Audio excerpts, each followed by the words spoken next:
They called him the Diesel. Crank up that diesel. Let's go. He leaned across the table and he goes, "You need to get me back there. I'll make you famous." And to Riggins, good hole. He's got the first down to the 40. He's gone. The 35, the 30, the 20.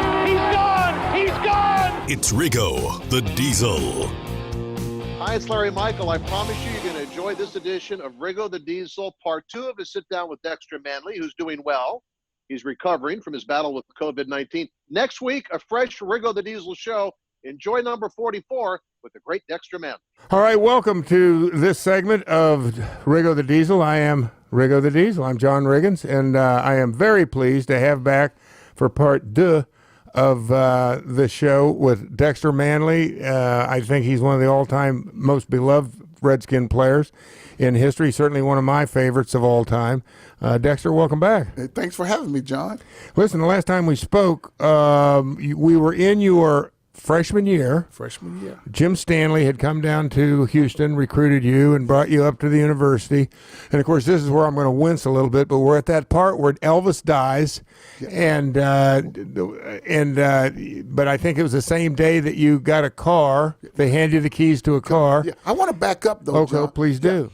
When I first finished high school and came to Oklahoma State, probably in June, July, and my defensive coordinator at Yates High School said, "Manley, you take that SAT test at that university." Because, in the city, you're going off the car, you go take it somewhere. Yeah. And so when I went there, I had to go take the SAT test in the summer.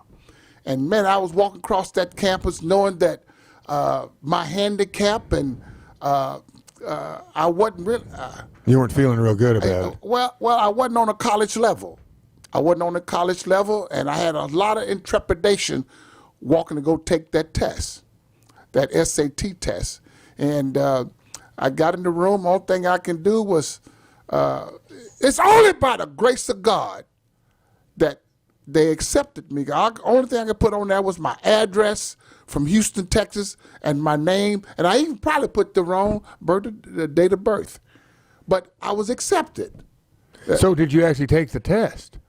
I put my name, and then you just left, or you sat there till you saw people leaving, and that you thought, I guess I can go. I was the only one. Oh, you took it by yourself. I took it by myself at Oklahoma State. So you think the fix was in on that? Yeah, well, I don't go there, but I can just tell you, I put my address. All you know is you put your name and your address on it. You got up and left, and probably put the wrong date of birth. Yeah. I think that was probably a minor, but I mean that wouldn't really make any difference, obviously, in the big picture of things. Okay, so let's just say that the landscape was shifting a little bit from your high school years to your freshman year at Oklahoma State. Mm-hmm. That they were starting to grease the skids a little bit. It looks like, and then from there it just kept on getting better. It sounds like. Well, it got better.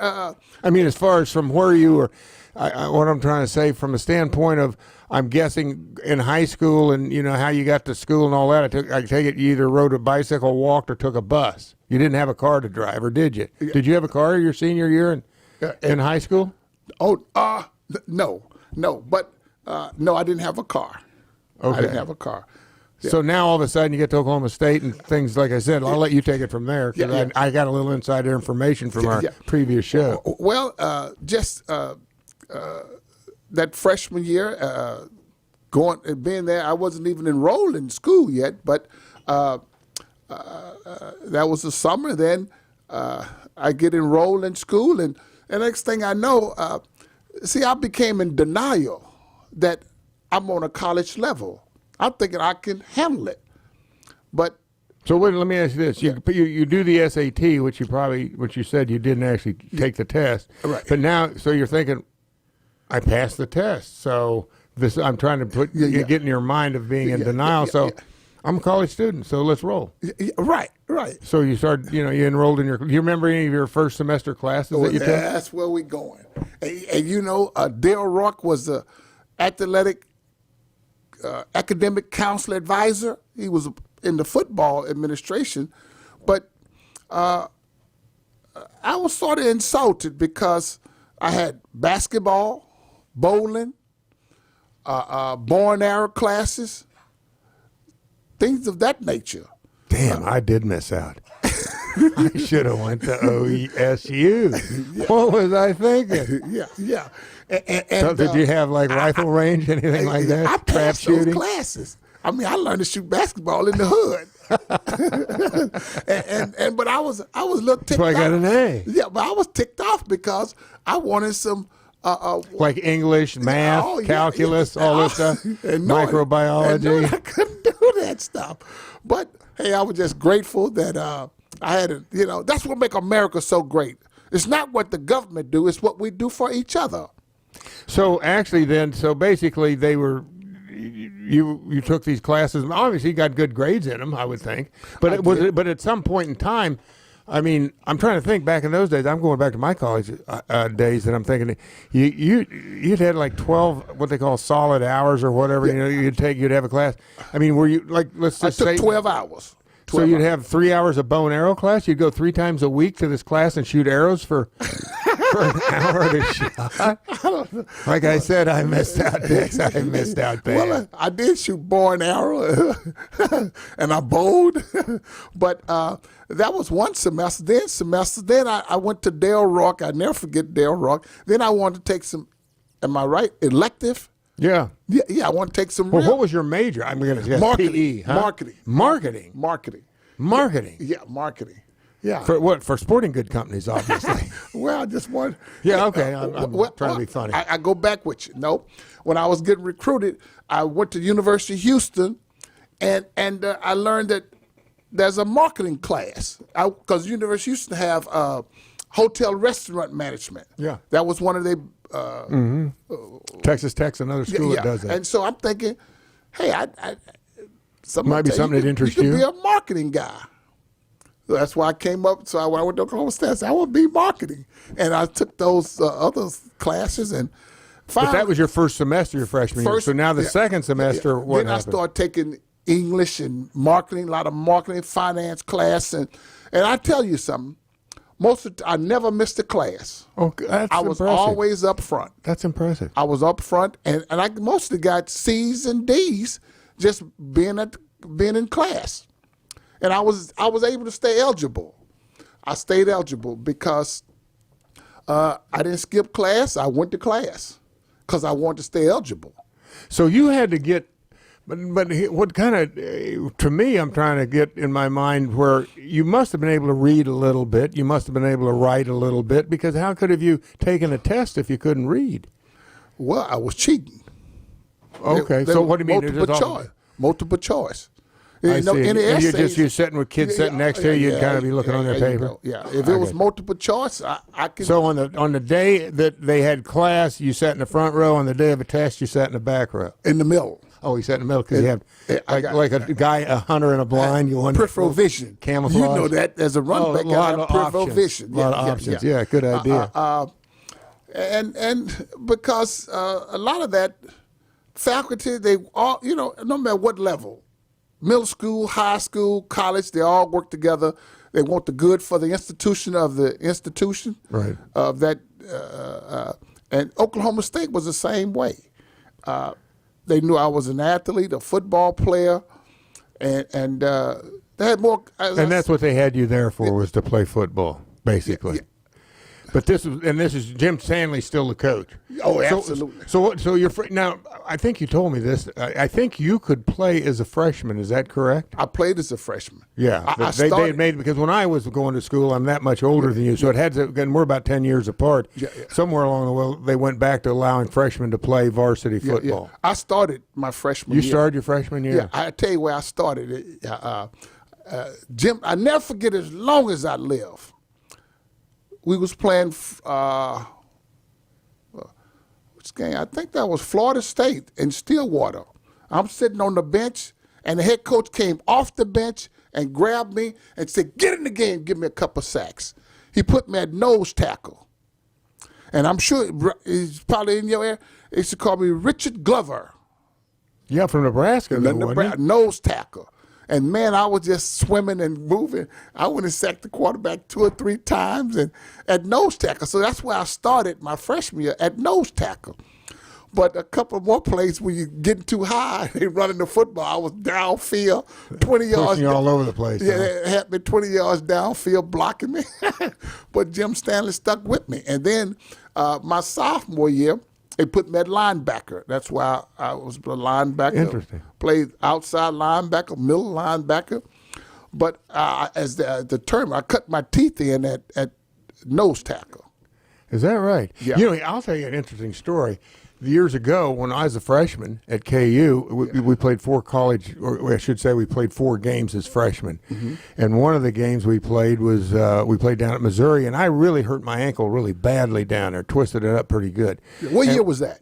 That'd have been 1971, the fall of 71. Okay. And so we came back the next week. We were playing University of Oklahoma freshmen up in Lawrence. It might have been 2 weeks later because there was only 4 games. And so I couldn't really play running back. I couldn't, fullback, whatever it was. I couldn't play. But I could hobble around enough. They put me at defensive tackle. They didn't put me on the nose, but they put me in a defensive tackle. And let me tell you something, Dex. It was just like you said. Yeah. Back in those days, if you had any speed whatsoever, I mean, I was past the guard and the center before they could blink their eyes, and I was on top of the quarterback on a bad ankle, no less. Yeah. I always look back on it. I wasn't real big, but I'm going, could have done all right there. But like you said, didn't want to take the pounding, so I went back to what I did. But that reminded me of that. So anyway, so you end up your sophomore year. Now, at some point in time, Jim Stanley, he gets called into the principal's office, right? Yeah. And then he, I guess, is let go by the university. Yeah. Well, right after my freshman year, now I'm into my sophomore year. I want to back up here. My sophomore year is spring ball. My freshman, This is spring ball your freshman year? Yeah. After spring ball, you have your you got spring ball. Right, but you came in as a freshman right out of the high school and started right. for Oklahoma State. Yeah, but you still have to go to spring ball. Yeah. Okay. So this is your first spring practice. First spring practice, okay. So my freshman year, I want to back up, is that, so I had this nice car. I had a nice Cougar. I was at a party, student union party, and I was coming out. The guy, it was a circle driveway at the big student union, and I got blocked in. Guy blocked me in, and I asked the guys to let me out. I said, "Man, we ain't gonna let you out. You think you some hot freshman?" It's true story. And so, a guy named Billy Webb from Hot Springs, Arkansas, gave me a gun and said, "Shoot him. Shoot him." I said, "No, we gonna fight." So I went to the dorm, changed clothes, put on a football jersey and some football cleats, and they said, "We're gonna go meet me at the Alpha House." So I went to the Alpha House. They one was dancing on the floor. I jacked him up, and then Worley Taylor from Booker T. Washington said, "You cut, you cut." Worley Taylor pulled out a big 45 out of the back of his pocket, and so he gave me the gun. I had the gun pointed at the back of that guy's head, because that's how I got this cut. I got the cut. I pointed that gun at the back of his head, and something told me, "Don't do it. Don't do it." I just dropped the gun. But then, intermittent is, you have intramural basketball. Intramural, yeah. Yeah. And so I'm sweeping the floor because now. Let me back up just a second here and not leave that. So what happened? Did you go to the hospital and get stitched up? I had 58 stitches. And there was no charges filed? It was just... Yeah. Well, the campus police got involved. That's what I was wondering. And they mostly, these was outside locals, and I was a student. They didn't charge me. I don't know what they did with those guys. I don't know what happened there, but the only thing I can tell... So it kind of blew over, more or less, other than the fact that you got 58 stitches in the side of your face. Yeah. But I tell you something, man, I want to just go here because God is real. Because I was getting ready to play basketball, and these guys walk in the gym. This guy walked... the same outfit? Guy who cut me walked in the gym. And, man, I tell you... I went in the locker room. I said a prayer, because I was gonna hit him across the head with the sweeper with the broom. I went in that locker room. I said a prayer. I just let it go, and I haven't seen that guy since. So they came back in looking for more trouble? Well, they came back. They wanted to play basketball. Yeah. I see. It wasn't like they were getting ready to pick a fight with you. No. But you were thinking like you were getting ready to even the score, so to speak. Yeah, that's right. I got you. Yeah. And if I'd have did something stupid, because I was in my mind, I was gonna crack him across his head with that sweeper. Right. Yeah. Give him a few back in return. Yeah, but I went in that locker room and I said a prayer and I just let it go. Well, that takes a big man to do that. Did you know that your Washington Redskins are sponsored by Koch Industries? That's K-O-C-H, Koch. Their 67,000 U.S. employees make a lot of things that make game day better. Greener turf? They make that. Stronger paper products for tailgating? They make that. Oh, and electric components in TVs and smart devices so you can watch the Redskins anywhere. Yeah, Koch makes that too. See all they make for on and off the field at kochmakesthat.com.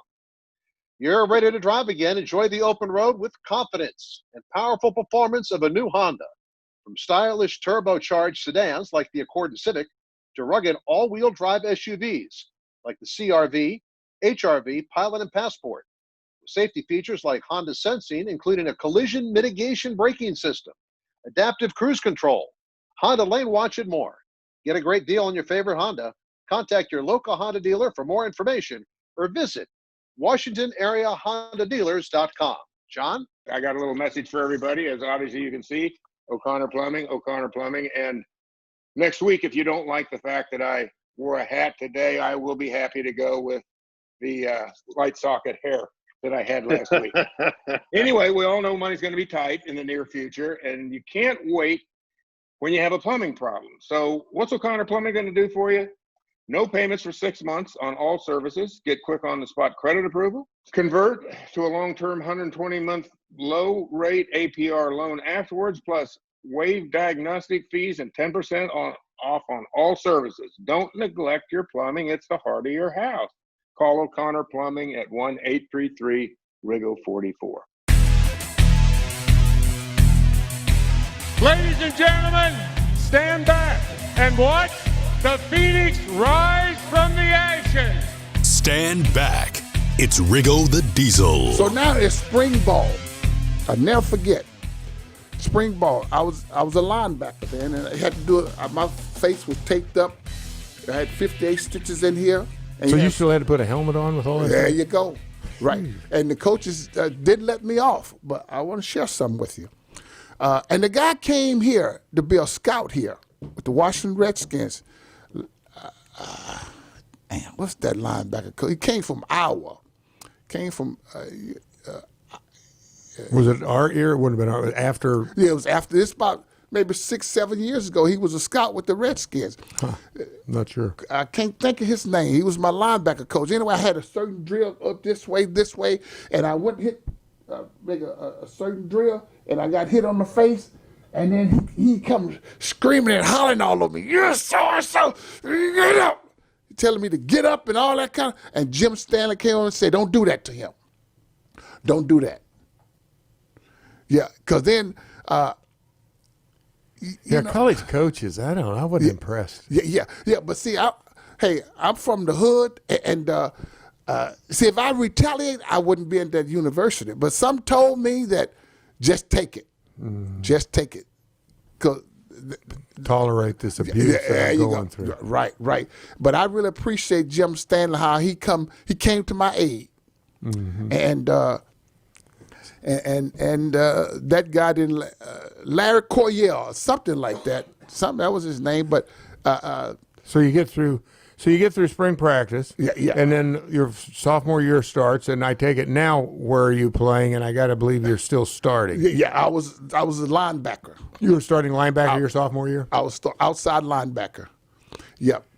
And so was it a particularly great year your sophomore year, or just kind of an average year, held your own type of thing? It was up and down. Do you remember approximately what the team's record was? Well, like 50-50 kind of deal? We were bad my freshman year and sophomore year. I don't know what the record was, but I bet you we didn't win 5 or 6 games. Each year, my freshman and sophomore year. So it's like a 500 record kind of deal. Yeah, well. Maybe a couple games above, a couple games below. Mostly below. below. So then your sophomore year's over with. You're getting ready for your junior year. At some point, Jim Stanley's let go. Yeah, they fired Jim Stanley. Was this right after the season? The middle? Yeah, right after my sophomore year. Uh-huh. Then they bring in this guy, Jimmy Johnson. Jimmy Johnson came in, and I never forget it. He was a great motivator. He came in from University of Pitt, and had he been the head coach there? Or was he an assistant? No, he was there with Jackie Sherrill. Oh, okay. He was a defensive coordinator. Yep. Yeah, and so he evaluated his talent. I think I mentioned the first time we taped, he ran off at least 15 guys. Some of them wasn't going to class. Some of them was smoking marijuana, whatever. Mm-hmm. He weeded them out. Okay. Now, is this before spring practice? He's gotten rid of 15 guys? This is during spring. Because he was still on a recruiting trip. He was going around recruiting him and some of his coaching staff, or however that people in that department was recruiting. And so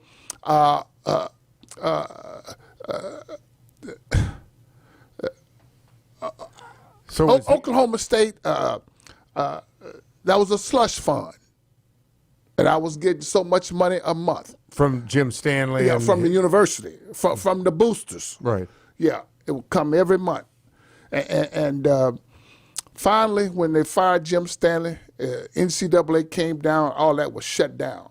So now I can go, in these college towns, you can go around and get you a nice watch on credit, all this stuff, and I was getting all that stuff.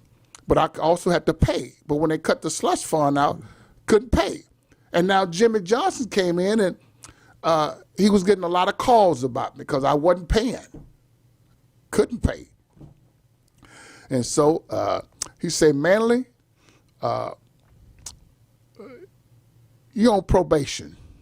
He's giving you probation? He give me probation. In other words, like if you don't turn it around, I'm going to throw you off the team? Yeah, right, like some of those other guys. Like some of those other guys. But he had to evaluate his talent. I never forget, I was 248. And I had, it's just like the combine. He's checking everybody's skills, running, jumping, broad jumping. And I ran like a 4.5 something. He came back, I wasn't on no more probation. As soon as he saw what you were capable of? Yeah, that's right. No more probation. And so that was going into my junior year. And I got hurt my junior year. Got hurt. Pretty serious? I hurt ankle against Wichita State. Hurt my ankle against Wichita State. What game of the season was it? Early? That was second game of the season. Mm-hmm. Second game of the season. Okay, after that we was going to play Wichita State. Yeah, first game was North Texas State. And so on a Thursday night, September 13th, 1979, my sister called me and told me that killed my brother. Same guys I grew up with in the neighborhood killed my brother. And so... was he the older or younger brother? Younger. We're almost like twins. And so Jimmy Johnson asked me to stay to play in the football game, and which was a great thing. So I stayed and played in the game. I got hurt. I went to my brother's service, and Jimmy Johnson set up somewhere I can go from because you had to get treatment. Yeah, so he set up somewhere I can go to the Houston Oilers facilities and get treatment. Somebody would pick me up, take me over to the Houston Oilers facilities, get treatment, and I did that. And that sort of really motivated me. But in my mind, I wanted to get revenge. I wanted to get revenge. Sure. And I'm telling you something. I grew up in church, and when that happened, something just sort of like came in place, where I wouldn't do something stupid, because I wanted to do something real stupid. Mm-hmm. But so you knew who the people were? Yes, I knew the guy. We grew up no taller than this table together. Yeah, we played football, basketball, all the time. Yeah, And so I didn't do something stupid, and I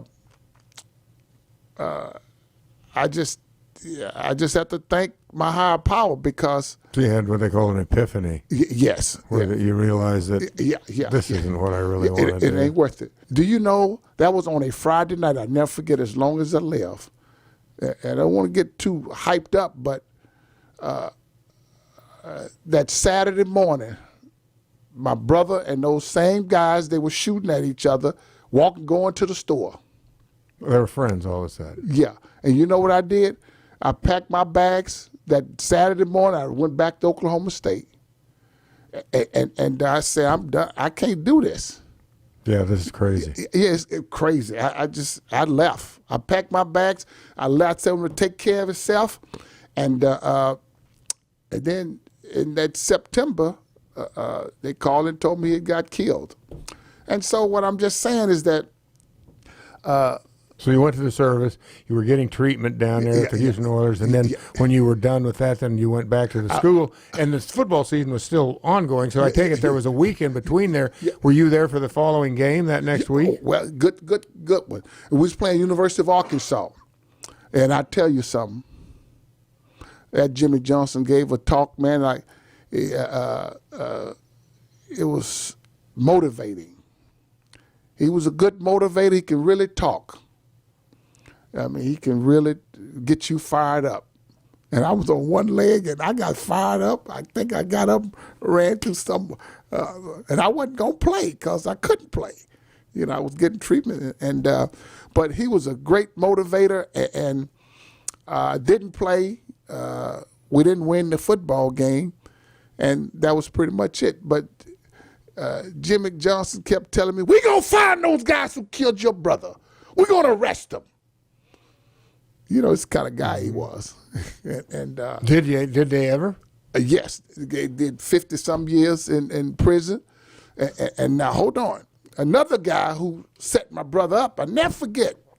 My oldest brother and I, we riding in 3rd Ward in my car. We said, there he is. I jumped out the car, went running after him, and I roughed him up a little bit. I roughed him up. And that was it, man. I had to leave. You know, from the classroom to the sidelines, from the chalkboard to the vocabulary words, whether you're a pro football coach or Mrs. Johnson, at George Mason High School, the Washington Redskins believe in the power of great teachers. That's why we're partnering with youth entrepreneurs to bring DC teachers the resources they deserve. In response to the coronavirus pandemic, Youth Entrepreneurs has launched Teach Everywhere, a place for teachers to call home while adjusting to teaching at home. The resource contains distant learning activities, resources and tools, and a series of webinars from expert educators. Visit teacheverywhere.org to learn more. And 75 tons of game day trash and recyclables need to find a home. So, when the final whistle blows, our team hits the field. As an official partner of the Washington Redskins, RTS is connecting FedEx Field with smarter waste solutions to ensure a more sustainable and responsible approach to what's left behind at the end of a game. RTS, a better waste company. Find out more at rts.com. And stay up to the minute with all the Redskins news this offseason. Download the official Washington Redskins mobile app. Geographic and device restrictions apply. Data charges may apply. Riggins. He's going to go all the way. Unless Blackwood can catch him, and he can't. They left the scoreboard up. And I remember seeing Redskins 27, Dolphins 17. And it was that moment of truth where I went, damn, I'm a world champion. John, when he walked, he had a little bop to him. And besides that, he had the booty out there. They nicknamed him Chocolate Chip. Storytime with Riggo. So we're at the Arkansas game. Jimmy Johnson motivated your junior year now. Yeah, my junior year. You get through your junior year. I take it playing, starting. Yes. But was people starting to notice this Dexter Manley guy? Absolutely. Yeah. Because you were starting to get on the map. I was on the map, and things turned around, and we went 7-4. Never forget. You went 7-4. 7-4. Ah. 7-4. And then my senior year, and I always stayed eligible. Because I think the university, the faculty. Like I said, I always was in class and up front. Yeah, that's pretty impressive. You went to class, Dexter. I got to be honest with you. Yeah, oh yeah. Well, I never did. I mean, I would occasionally. Yeah. But I mean, you know, everybody. I mean, I would have assumed that when you figured I got gravy train here, it's like I'll just see it practice, okay? Yeah. But you showed up at every class. I did, and I would get great just getting. And that's probably why you got. That's right. You know, you got through the way you got through. Yeah. So anyway, your senior year. Yeah. My senior year come around and. My father had died, and I've sort of been reluctant to talk about this, but no, if it's uncomfortable, we can do it another time. I'm gonna do it because my father died, and Harold Bailey's mother, he was our quarterback. I've been since middle school. Now, he's playing for Oklahoma State? Yeah, that's one of the reasons I went to Oklahoma State. I think you said that earlier. Yeah, because of him. But his mother told me that you can get Social Security because my father died, and I was eligible to receive it. But the caveat was you couldn't be married. See, I remember I got married in high school. Oh, okay. That's a little detail we left out. Yeah, I was married in high school, but I played well my senior year. I played well. Were you all Big 8? Yes, I made all Big 8. I was first team all Big 8, and now it's time to go to the combines. It wasn't a combine; you just go to these different Bledsoe, whatever these different scouting groups there were. Mm-hmm. I would go different parts of the. How many of those did you go to? Do you recall? Maybe about 4 or 5. And they were in different parts of the country. Right. So how'd you get there? Did you pay your own? Oh no. The National Football League paid. They take the top 120 guys.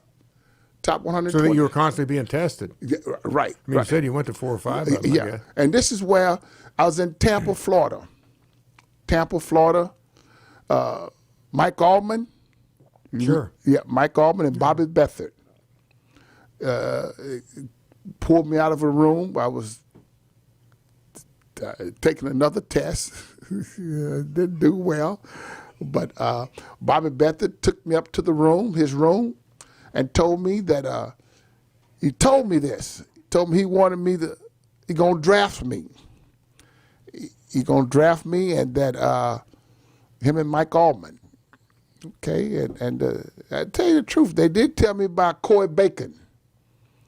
He told me about a guy they want to replace. Mm-hmm. Okay, and they draft me, and I came here in that. Mini camp. 1981, right? 81 at the old Redskins Park, and yep. And I was fortunate enough to make the football team, and Coy Bacon and Torgy Torgerson got into a big argument on the football field, and they sent Torgy home. And that's when I starting as a. You mean they sent Coy home? They sent Coy home. Okay. Yeah, he never came back. Right. Well, Coy was at the tail end of his career. That's right. That's why they wanted to replace him. I'm kind of curious because I got to thinking about it. You were drafted. You were the 5th pick. The 5th pick. Right. I'm wondering. I mean, personally, I've always thought talent-wise that I've never seen a defensive player certainly with no more talent than you had, and I include Lawrence Taylor in that. Yeah. Thank you. And so I'm always wondering how you ended up being a 5th round pick. I'm wondering how that falls. Have you ever wondered that? Because I got to believe that you know that as well. Well, I do. I tell you, is that my senior year I got in trouble with the government because I lied on forms, Social Security. Yeah. And that's a character issue with you. There you go, character issue. Pure talent, they're going to use number 1, but with the character, it dropped you at number 5. Number 5, yeah. I got you. And so, plus, I don't really think Jimmy Johnson really behind. He sort of went to bat for me, made good reference to the courts in Oklahoma City. But we didn't play well. We went 4-7 my senior year at Oklahoma State, and so from 7-4 to 4-7. That's right. We only won 4 games. Huh. And so I got drafted here. Yeah, get kind of caught up. Yeah. Big program, you win the national championship, you get your first-round draft pick. Yeah, you're right. Just kind of like the luck of the draw or whatever. Yeah. And so I came here and I started my rookie season here, and it was a good run.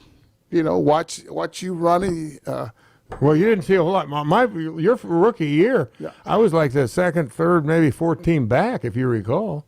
It was Wilbur Marshall, I think, ended up being the starting running back. Well, actually, I can't even remember what Coach Gibbs brought with him from San Diego, but it was like, I've never seen this before, offensively speaking. Now, you had Richie Pettibone, and, I'm not sure. But for stepping out of college, I'm sure it was a transition for you as well. Yes. But, there was Terry Metcalf was here. Yeah, Terry Metcalf. Joe Washington was here. Wilbur Marshall was here. Harmon was here. Yeah, Clarence was here, and I think and I can't remember. I'm sure. I hope I'm not forgetting somebody. But I was kind of down the ways on the depth chart. Yeah, but I kind of had to slowly. But you're right. Towards the middle of the season, after that fifth loss, I take that back. We went to Chicago. We ran the football. I think Joe Bugle intervened. Told Joe Gibbs that, hey, Joe, I think you ought to start running the football. Let's not be so, take the West Coast offense or the Air Coryell and let's ground it for a little while and see what happens. And I think that's when Coach Gibbs started to make a transition from being strictly a passing guy to a guy that ran first and passed later. Yeah, well, as a young buck, as a rookie, coming in spring ball, I remember the word was that you had sit out your back, and I remember Joe Washington. I remember you guys was, taking chances, alternating. Right. As the season progressed, Wilbur Marshall got hurt. Then Joe went up to be the lead guy, and then I would come in short yardage situations, and just what you said. We were but I'm talking about in minicamp, 1981. Oh, in minicamp. Yeah, you was at minicamp. Right. Oh, yeah. Yeah. So, I'm a young guy, and I'm thinking I heard about you. You sit out a year in this kind of situation. Yeah, I had attitude. Yeah. Bad But that was unique, because when I came here, I heard of two people, John Riggins and Joe Theismann, and Monty Coleman. I heard Howard Cosell used to talk about money. Whenever you guys played on a Monday night or whatever, Howard Cosell always talked about Monty Coleman. Yeah, Monty. Well, yeah. And so he's one of the all-time greats in this uniform. Yeah, I do remember that kind of situation, and I just knew, hey, I need to make this football team. And you knew in that spring that you could make the team, I'm sure. Or you still weren't quite sure. You hadn't done enough because there was no pads. That's right. Weren't pads. All right, let's stop here. Yeah, go ahead. In the spring practice of 1981, your rookie year here with the Washington Redskins, and we'll pick it up later. Okay. All right, Dex, thank you. Even though COVID-19 poses an unprecedented challenge, you can count on Novak to deliver reliable power and to help in other ways. Novak.com offers tips to save energy while spending more time at home. Novak customers can monitor their energy use online, as well as pay bills through the website or by phone. And anyone can donate to help neighbors in need through Operation Roundup. Novak, power you can count on. I'm Robert Wilkie, Secretary of the Department of Veterans Affairs. 155 years ago, President Lincoln called upon us to care for America's veterans. Today, you can help answer that call. We are looking for physicians, nurses, and other medical professionals to help protect veterans from the coronavirus. Go to va.gov/join us or text VA physician or VA nurse to 97211.